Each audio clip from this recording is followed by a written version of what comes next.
All right, well, welcome back to MLG Championship Sunday.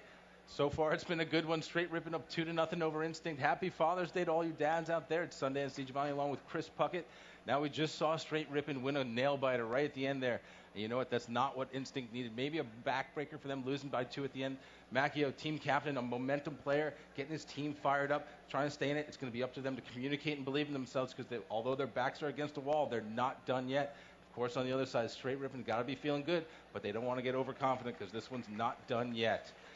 So we're going to get this action going for you. See Neighbor right there, a very streaky player. Love the routes he runs. Elamite, great player. Legit, of course, and then Big Daddy T. So let's take a quick look at the map and the game type as we get into this next match. All right, well, coming up next, it is Game 3 Oddball on Guardian. Yeah, sorry Now, we have Oddball Guardian, of course, going to be one of Straight Rippin's stronger game types going into this event. They struggled a little bit in Meadowlands, but they're looking strong so far. Straight Rippin still get to drop a game. So these guys are absolutely on fire, and you're going to look for Elmite Warrior and Legit to continue running the objectives here for Straight Rippin. T-Squared pushing top middle once again, took down Snipedown, who had the sniper. So now Straight's got the sniper, and he was taken down. All 4 dead. That is going to give the ball to Instinct, and the camo player, Roy, is going to bring it back to his teammates over here on Snipe Tower, as he is going to continue to try and do some damage, playing sneaky with this camouflage. Now Instinct has got to be able to try, they've got to work to get 10, 15 seconds of ball time at a clip here. It's not about just grabbing the ball and walking across the map with it. They need to get it set up in place because that will enable them to give themselves a bit of a distance between themselves and Straight Rippin. They'll put Straight Rippin on the offensive. They've shown that they've got the skill. It's just a question of patience, communication, and you know what? They've just got to shrug off that last game. Yeah, it's all on Instinct shoulders right now. They definitely have the talent capable to take out Straight Rippin. It's all going to be mental here. Halo is about 60% skill, 40% mental, if you ask me, Sonny. And these guys, especially the Instinct players, are all about the mental game. Macchio, their captain, being the worst about it. Absolutely. You know what I got to say I love so far is the new addition, Snipedown. He seems like he just wants to win. He's doing what it takes. He's leading the way. His stats have been great. He looks like he's been here before. But again, this is only his 2nd event here with MLG, and he's on the pro circuit. This kid's got to be feeling good. Now he just needs to remember, it's not over yet. It's up to them as a team. All right, well, we're jumping on board with Team Captain Macchio as he is charging the Snipe Tower. Neighbor hit him with a no-scope. That is what Neighbor does best, weakening Macchio. That allowed his teammate Legit to clean up the kill, and now Legit and T-Squared are just running amok over here on Snipe 2. T2 with the Mauler, Legit with the perfect grenades.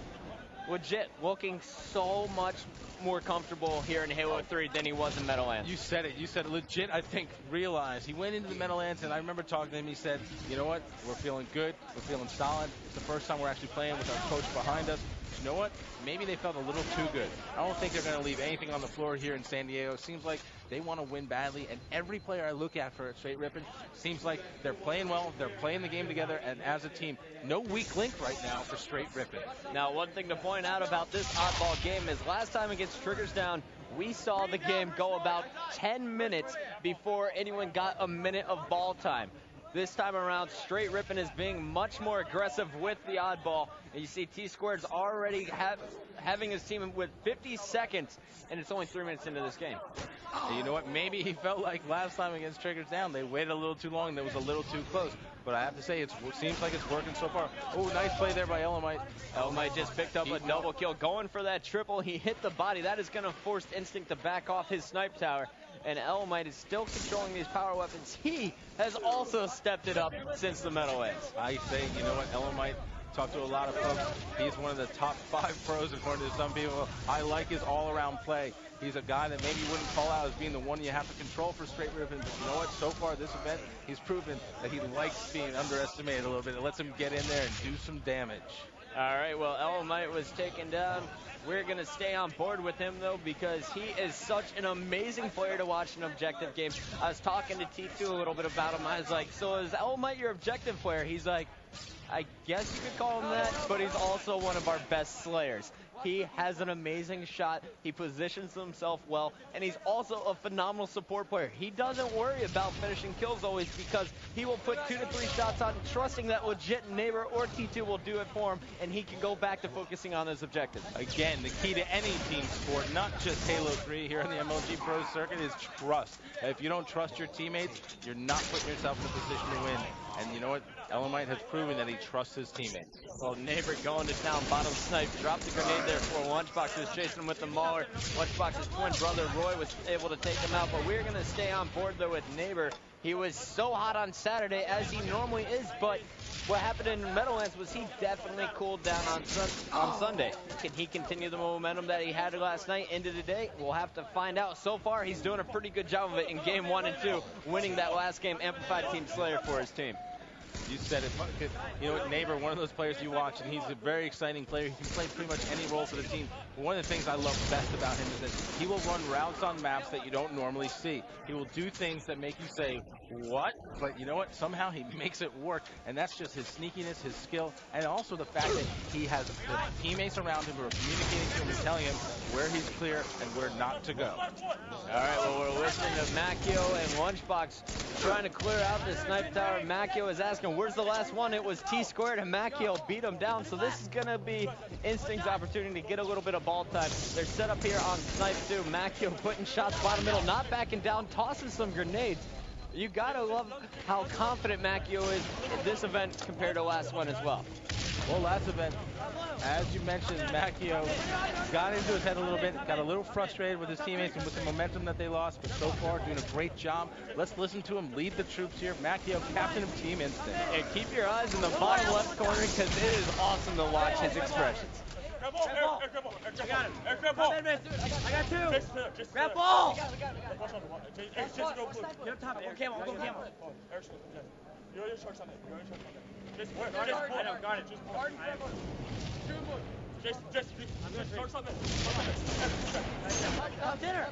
Top center. Two top center right now. Kyle, one shot. Mid-side. BR. BR, mid-side. He's weak. Eric, start talking.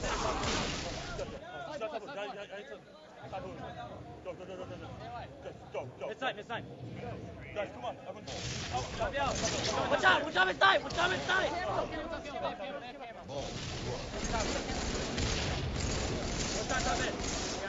in that ball. Nice. I'm going. Camo down center. Mid-side. Behind me. He's there. Oh, great eyes by Macchio to spot T-squared. He was listening for that call out, grabbed the mauler, and started the hunt. Huge play there by the team captain. Team communication, as we said. He even said, are you sure? But in that exchange, they lost control of the ball. Straight Rippin still with the lead even after all that. Instinct has got to make a push. The game time winding down. They don't want to let the clock become another disadvantage for him. Macchio leading the troops really well. His head's still in the game. I like to seeing that compared to the Meadowlands. That's right. Macchio definitely leading the troops, and so is a player on the other side of the stage. It's T-squared, and he is doing a great job leading the troops. Triple X, of course, also being there, telling his teammates where to go. So Macchio doing a nice job grabbing that ball and moving it all the way back to blue tower. Straight Rippin just seemed to ignore him, leave him alone, and now I see why. It's because they're all pushing so aggressively from top blue, but Macchio had some huge help from his teammates. Their sniped out, picked up 2 kills, and that is going to free them as they take the lead for the first time.